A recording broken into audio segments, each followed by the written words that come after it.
Welcome to Three Things. Thing number one.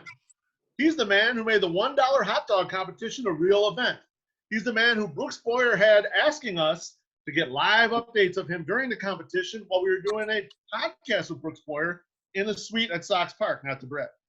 He makes one half of the funniest husband-wife duo in White Sox Twitter. And above and beyond all that, he's become a friend, part of the 108 family. We welcome in the Dollar Dog King, Matt Nommensen. Welcome to Three Things, Matt. Thanks. It's good to be here. What's going on? How's that hot dog day going for you? You're on day 1 of 7. It's good. I'm a little worried about day 7. That's probably going to be the toughest, but I'm shooting to have about 10 left on day 7 instead of the 15 to 16 that I'm starting with today. Matt, how's the refractory period on eating hot dogs? Because during the season, when you guys are doing the competition, you're eating a bunch on that Wednesday. And then in theory, now I don't know what you guys actually do. In theory, you're taking Thursday off. You're not eating anything. Normally, yeah. I usually wake up that Thursday and I'm good to go. Like I eat pretty unhealthy all the time. So it's just what I do. But as far as that goes, I never really dove back into 15 or 16 more the very next day. I've never gone that hot and heavy after it. So we'll see, let alone for 7 straight days. I noticed you were hitting the Goose Island beer. You think that'll help sort of, keep the process moving for you? It has today. Being outside earlier about lunchtime, it was gorgeous out. So it made me want to just sit out there and eat and drink a lot more. So that helped. But now the weather's going to change a little bit and I'm going to be stuck inside. And Amy goes back to work tomorrow. So it's going to be hard chasing a 4-year-old around and throwing down 16 hot dogs by myself. But we'll see. That'll be part of the fun. It's like live action dadding. Yeah. So she had a couple today too, though. So that was good. She likes to help the cause. All right. So thing number 2 is a question from our guest. So Matt, lay a question out to the group for us to discuss. So I had a few things in mind, and I ended up choosing, as much as we were really hoping to be out at the park this year, especially with me joining you guys in the 108. I was wondering if there was a celebrity, dead or alive, that would encompass the 108 spirit, that would have full season tickets alongside all of us, that would be there, who you guys would select, that would be the best all around entertainment for a whole year. Oh, man. Wow, man. See, I have no idea if this guy was a Sox fan or not. I have really. Does it have to be a Sox fan? No, we thought about that. I was talking about that with Amy, and we decided that it could be anybody because I have no clue if the person I would choose is a Sox fan or not. But the first guy I thought of was Chris Farley. Like having Chris Farley out in the section would just be incredible. Like that's the kind of guy that you want to hang out with. That's the kind of guy you want to be friends with. And he just seems like he would just really enjoy it. Now, he may go for a little more extracurriculars than we would, but I'm not going to stop anyone from that. Have your kind of fun, man. And so I think Farley would be my pick. That would keep it fun for sure. I would enjoy that one. I'm going to take another 108 Hall of Famer. I'm going to take Miss Anna Nicole Smith, because I think she would be a very fun time and fit right in, even with the extracurriculars. A lot of pills, though, and I don't know if any of us have been or will become pill people, but well, we could shoot for it. I can figure it out if we need to, Yeah. Part of the 108 and the 108 whole deal is somebody being a total and complete mess, and usually that's Wally. So it would be nice to have it switched up to a female. So I'm going to take Anna Nicole Smith. She probably plays as much attention to the game as I do, so that would be perfect. See, I feel like she's more 109 material because she'd definitely be sleeping during the game. Like it's like third inning. It's time for Anna's little nap. That's Teresa, she'd be sleeping and she'd be like, "My Sox Summer, get your hands off me." That'd be perfect. You guys sort of went for the party portion of the 108 thing, and that's the thing we're kind of known for. But I was thinking a little bit more along the lines of we have a lot of games, lazy games during the year where there's not a lot going on. And part of the thing that people don't realize as much until they come down to the section is conversation and stories and different goofy things that people like to talk about. So if I could pick someone, I'm going to pick someone who actually just recently passed away, who's part of the White Sox family, who's one of the great storytellers probably of our White Sox baseball generation, and that's Ed Farmer. I think he wouldn't be the partier guy, but he'd fit in well from the storytelling and bullshitting around with everybody and just kind of having a good time with all that part of it. You know, like a Tuesday night in May when no one's at the ballpark and you got to spin a few yards to get through those 9 innings. He'd bust a lot of balls. He would definitely bust a lot of balls, and that fits in perfect, right? Yep. Yeah, that would be a good choice. Matt, how about you? Who you got? I settled on this guy's usually my number one answer when it comes to people gone too soon. I would pick John Candy.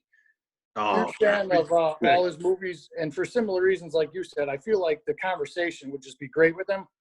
And he's a big guy, and I got to figure that he would be down with plenty of beer and a lot of hot dogs too.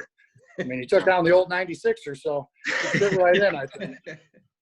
I mean, he's Canadian, so I assume many beers. If he like that's part of your roots when you're Canadian, right? I mean, like just hammering down the beers. So yeah, I think so, right? It's got maybe Molson. Maybe he was a Molson guy. I don't know. Yeah, that'd be beautiful. Well, they have Molson right at the top of the section 108, right? I think I've had a Molson up there. Yeah, I think you can get one. Yeah, I think you can get a Molson up there.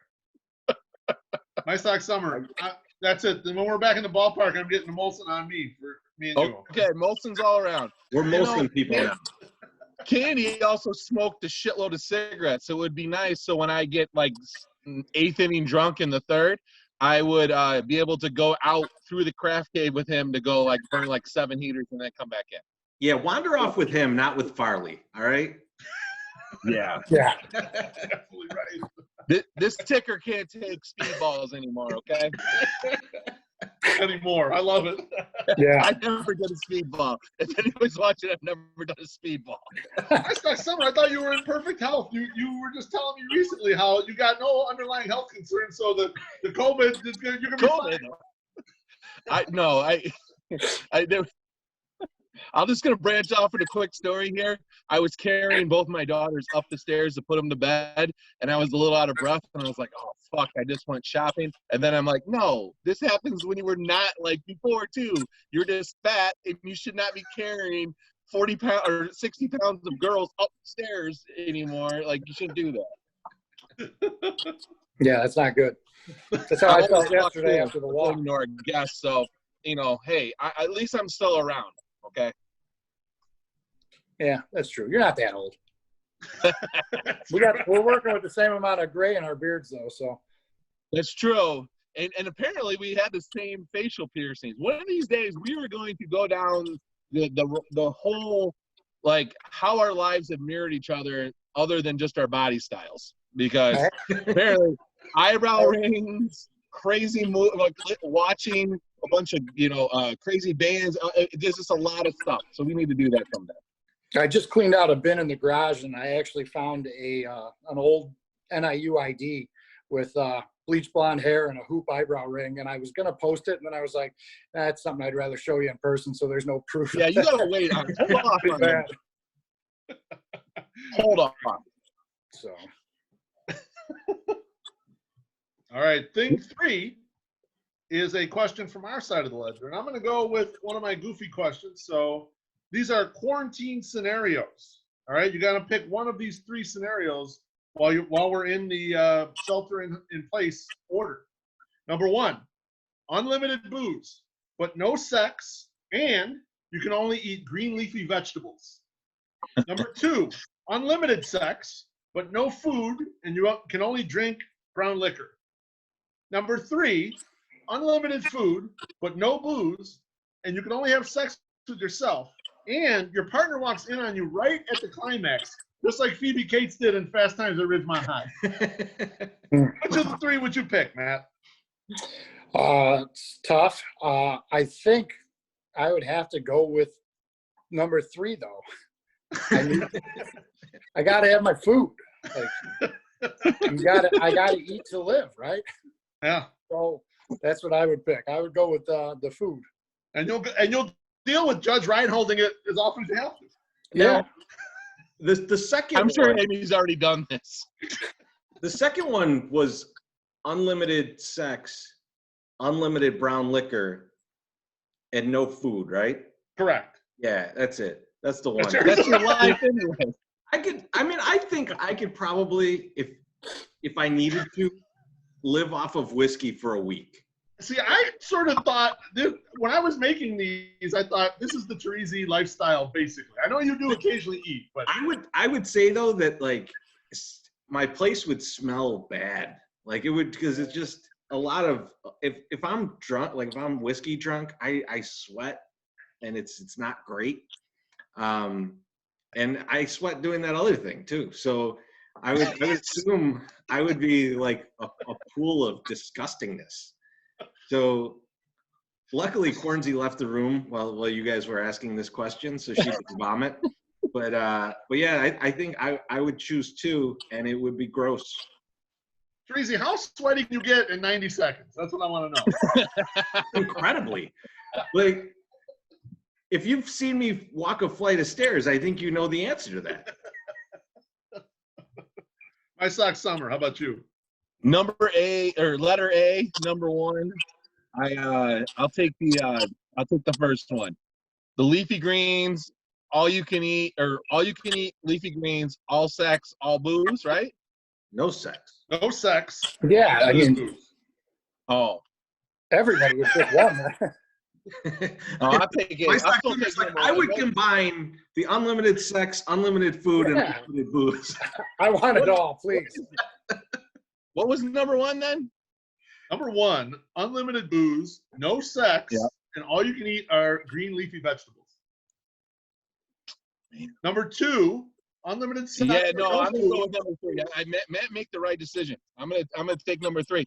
I'm gonna get clucked by my wife walking in in the middle of climax. I can do that. In his mind, he's going, I can't get caught 15 times a day. But I thought weren't you clean through the quarantine so far? So Well, I was you won't get caught. until a couple nights ago, and then maybe recently as last night. I'm not sure. I can't confirm nor deny. My sock Summer. Congrats on the sex. Hey, I'm proud of you. You've learned to love yourself. You guys are really overlooking like the one that it's Matt. like the first date again. The one that Matt and My Sock Summer picked, you get no booze in that deal. That's really tough. I don't know if I can go for that, you know? I think I'm gonna go number 1. I'm gonna go unlimited booze, no sex, and I'm gonna go green leafy vegetables. I mean, maybe it's because I've been married almost 20 years. You know what? I'm gonna just take a little time off, get me revved up for the future, and then I'm gonna knock out the booze and the leafy greens. So I'm going to say that Matt probably knows something that we don't with the last one. You have like hundreds of pounds of beef at your house. I'm sure you figured out how to ferment some of it into some kind of alcoholic drink. So I think that's not quite yet. I'm working on it still. Food. I know how to do this. The cow has come in handy though. We couldn't have bought that at a better time. That's for sure. Oh, hell no. Really? Like I was so jealous in hindsight. I was like, man, that's a lot of meat to get. And then I'm just sitting here like, man, I'm out of meat. Yeah. No, we've been I had to eat one of my meat. burning it at a good pace. We've been eating a lot. But we're gonna take the next week off because it's just hot dogs now. So Hey, Matt, where did you go to purchase 108 hot dogs? Because there was a little bit of conspiracy on the interwebs there. And Wally Money was like, they're all out if you have the beef by me. Yeah. And I was like, I feel like you went to the factory store. I ordered them. Honestly, I placed the order at like 2:00 yesterday afternoon on Instacart, and it was at my house by 3:00. Sam's Club, Cal City. Nice. So Wally's just a lazy prick. Wally's lazy. Well, he does not use the internet, so that's his problem. So like, and Wally's a Sam's Club guy even. Jesus Christ, this story just keeps getting worse and worse. I felt bad for making the lady go and get 120 hot dogs in the middle of a pandemic, but I don't know. For all she knows, it's to feed a whole family. So whatever. Listen, we appreciate it. Don't worry about it. She needs a job. You're a job creator. Don't worry about it at all. That's how I looked at it. Man, it's to feed the entire White Sox Twitter with content. You're doing a good thing for the people, my friend. Look at it Absolutely. I agree. That's what I'm going for. So it's the least I can do. that way. Absolutely. Matt Nommensen, thanks so much for joining us for Three Things. Love you, brother. Look forward to seeing you sometime soon. Yes. Thank you for Matt. having me. It was fun. Thanks. We'll Take talk care, to you guys. soon, man. Have a good one.